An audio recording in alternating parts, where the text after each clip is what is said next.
ఎన్నికల వేళ ఓటర్లకు అవగాహన కల్పించడమే కాకుండా ఓటింగ్ శాతం పెంచడం కోసం అధికార యంత్రాంగం కొత్త విధానాలు అవలంబిస్తున్నారు. హరిత పోలింగ్ స్టేషన్ ఏర్పాటు చేయడంతో పాటు వ్యర్థాలతో ఉపయోగకర పరికరాలు ఎలా తయారు చేయొచ్చో వేస్ట్ మేనేజ్మెంట్ ప్రజలకు తెలిసేలాగా పోలింగ్ స్టేషన్లు తీర్చిదిద్దారు.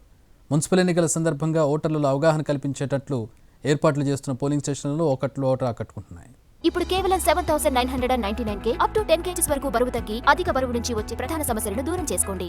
ఉమ్మడి వరంగల్ జిల్లాలో 12 మున్సిపాలిటీల్లో ఎన్నికలు జరుగుతున్నాయి. 12 మున్సిపాలిటీలో 260 వార్డులకు గాను మొత్తం 525 పోలింగ్ బూత్లను ఏర్పాటు చేయడం జరిగింది. 2100 సిబ్బంది ఈ రోజు ఎన్నికల్లో పాల్గొంటున్నారు. ఓటర్లు ఉదయం 7 గంటల నుంచే తమ ఓటుకు వినియోగించుకోవడం కోసం పోలింగ్ స్టేషన్ కు వచ్చారు. మనం వర్ధనపేటలో ఉన్నాం. వర్ధనపేట దగ్గర హరిత పోలింగ్ బూత్ ను ఏర్పాటు చేసిన నేపథ్యంలో ఆకట్టుకునేలాగా ఓటర్లు ఇక్కడికి వచ్చిన తర్వాత తమ ఓటుకు వినియోగించుకోవడం కోసం కొంత ఆసక్తి చూపేలాగా ఏర్పాటు చేసినటువంటి హరిత పోలింగ్ బూత్ ను చూస్తున్నాం. వాళ్ళు వచ్చినటువంటి మామిడి తోరణాలతో స్వాగతం పలికేలాగా, అలాగే ఇక్కడ ఉన్నటువంటి వాళ్ళు పెంచుతున్నటువంటి మొక్కజొన్న కంకులకు సంబంధించినటువంటి చేళ్ళని అందుబాటులో ఉంచడం, వాళ్ళు ప్రకృతితో మమేకమై ఎలా ఉంటారు వాళ్ళకు స్వాగతం పలికేలాగా పూర్తిగా ఒక ఫంక్షన్ కి పోతున్నటువంటి అట్మాస్ఫియర్ ఏర్పాటు చేసేలాగా ఏర్పాటు చేయడం జరిగింది. ఇక్కడ ఉన్నటువంటి ఆర్డీఓతో మాట్లాడదాం. మేడం చెప్పండి, హరిత పోలింగ్ బూత్ ఏర్పాటు చేయడం వల్ల ఎట్లా అంటే పాజిటివ్నెస్ ఎలా వస్తుందని ఎక్స్పెక్ట్ చేస్తున్నారు?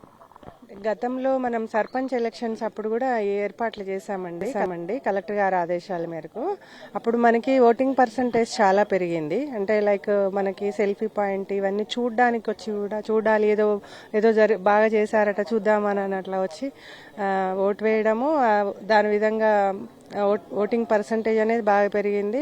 అదేవిధంగా వ్యర్థం నుంచి మనము సంపద వైపు అనే కాన్సెప్ట్ తీసుకొని మున్సిపల్ ఎలక్షన్ కాబట్టి ఆ విధంగా మనం వేస్ట్ నుంచి ఎలా మన ఇన్నోవేటివ్గా ఎలా చేసుకోవచ్చు అనే దాంతో కూడా మనం ఇక్కడ పోలింగ్ స్టేషన్స్ ఏర్పాటు చేయడం జరిగింది. 2 రకాల పోలింగ్ లో ఏమేమి ఏర్పాటు చేశారు? అంటే ఓన్లీ పూల తోరణాలైనా లేకపోతే స్వాగతం పలికేలాగా ఈ గ్రీన్ మ్యాన్ వేయడమా లేకపోతే ఇంకేమన్నా మనకి ఈసారి నేషనల్ ఓటర్స్ డే సందర్భంగా మన భారతదేశం మన ఓటు అనేది కాన్సెప్ట్. దాన్ని తీసుకొని మీరు చూస్తే పైన మన ఓటుతోటే ఏదైనా సాధిస్తాం కాబట్టి అది ప్రకాశవంతంగా ఉండే విధంగా కాన్సెప్ట్ తీసుకొని గ్రామీణ వాతావరణంలో అందుబాటులో ఉండేటువంటి వస్తువులు ఏమున్నాయో వాటితోటే తీసుకున్నాం. కుండల్ని డెకరేట్ చేయడం, అంటే మనం వాటిని వాడాలి, ప్లాస్టిక్ ని వాడొద్దు అనే ఉద్దేశంతో ఆ కాన్సెప్ట్ ని తీసుకొని చేస్తాము.